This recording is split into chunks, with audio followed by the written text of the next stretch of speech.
റിയ ചേരുന്നു നമുക്കൊപ്പം. റിയ, ഈ കുട്ടികളെ പട്ടാപ്പകൽ ഇത്തരത്തിൽ തട്ടിക്കൊണ്ടു പോകാനുള്ള ശ്രമം നടന്നിരിക്കുന്ന വളരെയധികം ഭീതി ഉണ്ടാക്കുന്നതാണ്, ഞെട്ടിക്കുന്ന സംഭവമാണ്. ഇതിൽ CCTV ആ ഭാഗങ്ങളിലൊന്നും ഇല്ല എന്നത് നേരത്തെ അറിയുന്ന ആരെങ്കിലും ആയിരിക്കാമോ അത് എന്ന് സംശയിക്കേണ്ടിയിരിക്കുന്നു. ആ അമ്മ പറഞ്ഞതുപോലെ പോലീസ് സ്ഥലത്തെത്തി വിശദ പരിശോധനയൊക്കെ നടത്തിയ ശേഷം എന്താണ് പറയുന്നത്? മറ്റ് ഈ വന്ന ആൾക്കാരിലേക്ക് എത്താനുള്ള വഴികൾ എന്തൊക്കെയായിരിക്കാം ഇനി?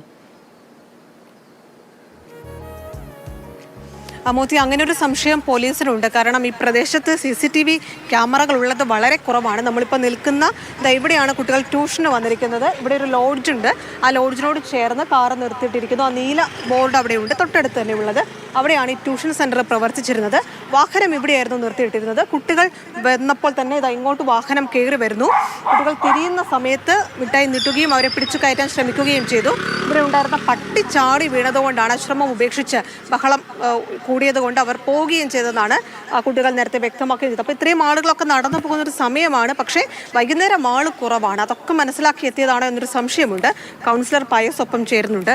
ഒരു CCTV ദൃശ്യമൊക്കെ കിട്ടാൻ വളരെ ബുദ്ധിമുട്ടുള്ള ഒരു സ്ഥലം. അങ്ങനെ പ്ലാൻ ചെയ്ത് നടത്തിയെന്നൊരു സംശയമുണ്ടോ? അല്ല, അങ്ങനെയല്ല. TV-യിലൊന്നും കാണണില്ല, വ്യക്തതയില്ല. ഇവിടെ ആ സമയത്ത് ആളുകൾ ആരും ഉണ്ടാകാത്തൊരു സമയമാണ്. 2-3 ദിവസം എല്ലാ സമയങ്ങളിലും വൈകുന്നേര സമയത്ത് ഇവിടെയൊക്കെ ആളുകൾ ഇരിക്കുന്നതാണ്. ഇന്നലത്തെ ദിവസം ഇവിടെ ആളുകൾ കുറവായിരുന്നു. ആ സമയത്താണ് ഈ കുട്ടികൾ ഇങ്ങോട്ട് വന്നത് തന്നെ. 5-5 കാലമായപ്പോഴാണ് സംഭവം നടക്കുന്നത്. അവർ വന്നു കഴിഞ്ഞപ്പോൾ കുട്ടികളുടെ അടുത്തേക്ക് മിഠായിയും കൊണ്ടാണ് ഈ കാറിലിരിക്കുന്നവർ ആ വിൻഡോ തുറന്ന് കൊടുത്തതെന്ന് പറഞ്ഞത്. അപ്പോൾ അത് വാങ്ങിച്ചില്ല, ഒരു കുട്ടി വാങ്ങിച്ച്. അപ്പോൾ അത് മേടിച്ചെടുത്ത് എൻ്റെ ചേച്ചി മേടിച്ചിട്ട് തോട്ടിലേക്ക് കളഞ്ഞ്. കുട്ടികൾ പറയുന്ന അനുസരിച്ചാണെങ്കിൽ ആ പട്ടി ഒരു രക്ഷകനായിട്ട് തീർച്ചയായിട്ടും ആ പട്ടി വന്ന് കുരച്ചത് കൊണ്ടാണ് അവർ രക്ഷപ്പെട്ടെന്നുള്ളതാണ് പറയുന്നത്. പോലീസ് അന്വേഷിക്കുന്നുണ്ട്, സ്റ്റേറ്റ്മെൻറ്റൊക്കെ എടുക്കുന്നുണ്ട്. ഇപ്പോൾ വീണ്ടും ഇന്നിപ്പോൾ രാവിലെ തന്നെ പോലീസും ഇതൊക്കെ എത്തിയിട്ടുണ്ട്, അന്വേഷണം നടക്കുന്നുണ്ട്. ഓക്കെ, എന്തായാലും പോലീസ് പരമാവധി CCTV ദൃശ്യങ്ങൾ ശേഖരിക്കുകയാണ്. ഈ വീടുകളിലുള്ള ഒരു കുറച്ച് ദൂരത്തുള്ള ഒരു CCTV ആണ് പോലീസിന് കിട്ടിയിരിക്കുന്നത്. പക്ഷേ അതിൻ്റെ മറ്റൊരു ചിത്രം കൂടി വേറൊരു സ്ഥലത്ത് നിന്ന് കിട്ടിയിട്ടുണ്ട്. കുട്ടികളത് തിരിച്ചറിഞ്ഞിട്ടുണ്ട്, വാഹനമാണെന്നാണ് കുട്ടികൾ പ്രാഥമികമായി പോലീസിനോട് പറഞ്ഞിരിക്കുന്നത്. ഈ കുറച്ചുകൂടി അപ്പുറത്തേക്ക് പോയാൽ ടൗൺ ഭാഗമാണ്. അവിടെ നിന്നുള്ള CCTVകൾ കൂടി ആ സമയം വെച്ച് പോലീസ് പരിശോധിക്കുന്നു, അന്വേഷണം നടത്തുന്നു.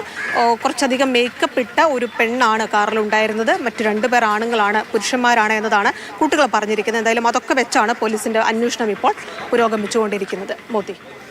ശരി റിയ, ഏതായാലും പോലീസിന്റെ നിരീക്ഷണവും പരിശോധനയും ഒക്കെ പുരോഗമിക്കുന്നുണ്ട്. പട്ടാപ്പകലാണിത് സംഭവിച്ചത് എന്നത് വളരെ ആശങ്കയുണ്ടാക്കുന്ന ഒരു സംഭവമാണ്. ഇവർക്കൊക്കെ വളരെ കൃത്യമായി ഈ സ്ഥലത്തെക്കുറിച്ച് ധാരണയുള്ളവരായിരുന്നിരിക്കാം എന്നൊരു സംശയവും പോലീസ് മുന്നോട്ട് വയ്ക്കുന്നുണ്ട്. റിയ ബേബിയാണ് വിശദവിവരങ്ങൾ നൽകിയത്.